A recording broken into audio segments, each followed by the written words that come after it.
alternating reverse lunges. So, couple cue points on this one.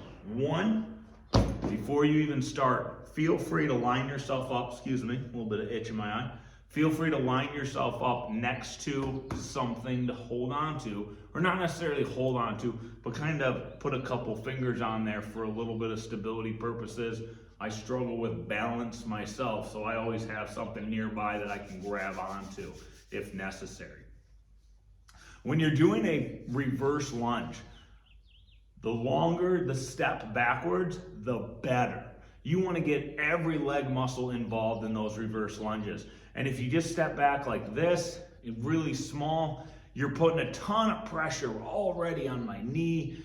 Yeah, my quad up here is getting some work, but it's really pushing against my knee here.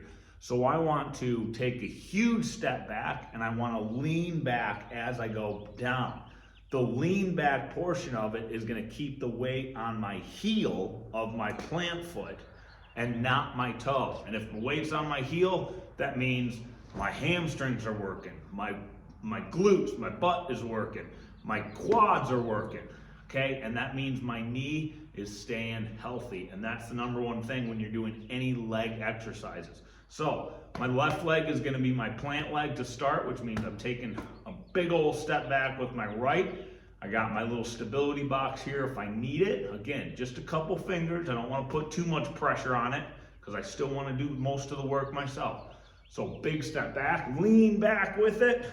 So my weight is all on my heel. And see how far I am down? I'm not on the ground with my back foot. You don't need to be down on the ground. I got a nice solid bend here. I feel a lot of tension right in my quad. My butt's tight right here. And I'm getting my hamstring. That is solid as well. This is as far down as I need to go. All my weight is on my heel. And now I'm going to right back up. And since we're alternating, it means we're switching legs. So left foot back, I lean back with it, big stride back. Again, I'm through my heel and back up. And I always, you saw me have those two fingers ready to push on my stability box at all times. If you gotta use it, you gotta use it. There's no point, nothing wrong with a little bit of help when it comes to balance. Balance is strength, right? We're getting stronger, we're getting more stable. Sometimes we need a little two fingers. I told you back in workout number 1 that you're gonna have to remember that rack position for those dumbbells. And here we are, we're in that rack position. I'm sorry, workout A, not workout 1. So we got our dumbbells next to us. We're gonna be doing an alternating, rotating press, overhead press, okay? So ALT, for all those abbreviations you've been seeing, ALT stands for alternating. ROT stands for rotating, OH stands for overhead, DB stands for dumbbell. A lot of abbreviations here. Either that or I'm just lazy and I don't like writing out words all the time. All right, so we got our dumbbells. We're gonna put them up in a rack position, okay? Now, I'm gonna turn, doesn't matter which way you turn, you're gonna alternate either way. So I'm gonna turn this way. So I'm gonna press with my left hand. Okay, so if I turn to my right, I'm pressing with my left, which means I'm gonna keep my other dumbbell up at my shoulder. I'm turning and I'm rotating. Then I come back, I'm going the other way. Turning and rotating. Turning and rotating. All right, now, as far as your feet go, turning and rotating, and if you wanna keep your feet perfectly solid, that's fine.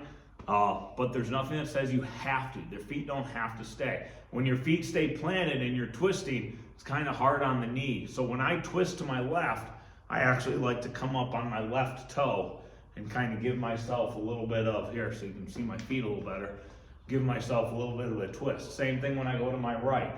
That way it keeps my knee from locking up.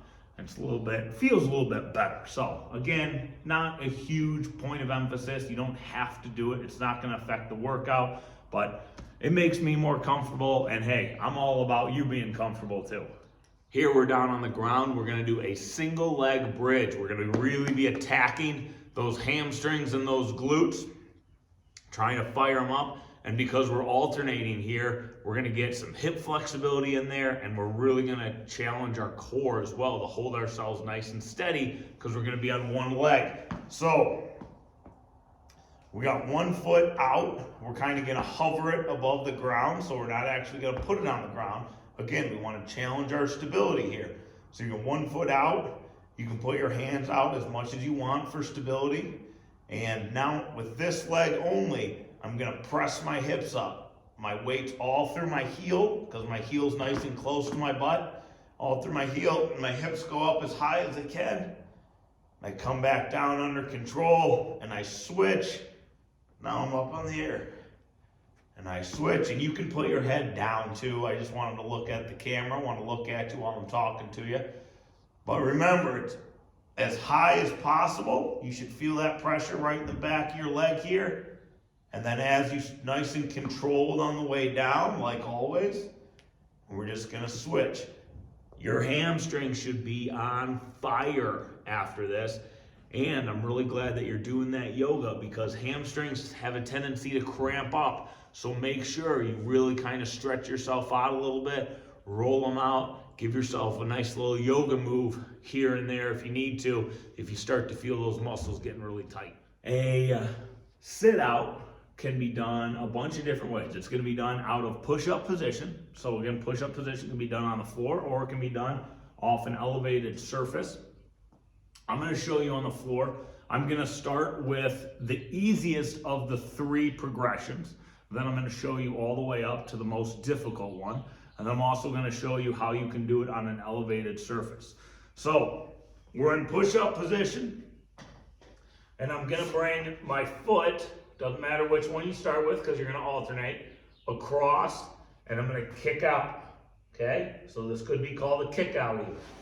I'm coming back to push-up position, and I kick out the other one. All right? That is the simplest of the 3. Now, if I want to make it a little more challenging, as I take my right foot and I kick out, I'm actually going to lift up with my left hand, so I'm balancing here. I'm going to go up, my left foot's going up, so my right hand's coming up, so I'm balancing there, all right?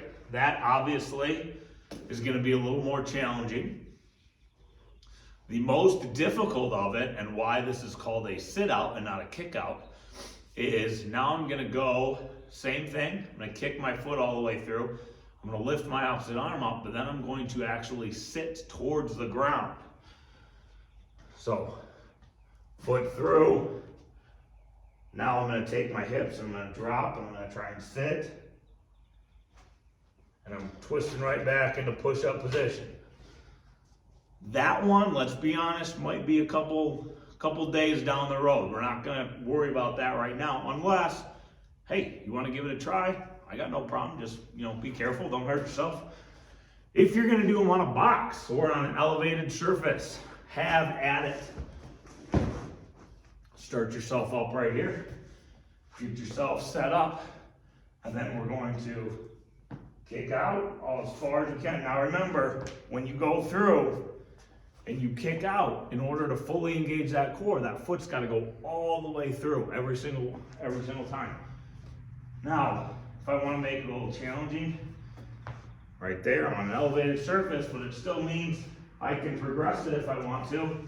I can still make it a little harder on myself. So again, you go ahead, you start off just like everything else. Start off with the simplest form or a little bit lighter. Challenge yourself as your body can handle.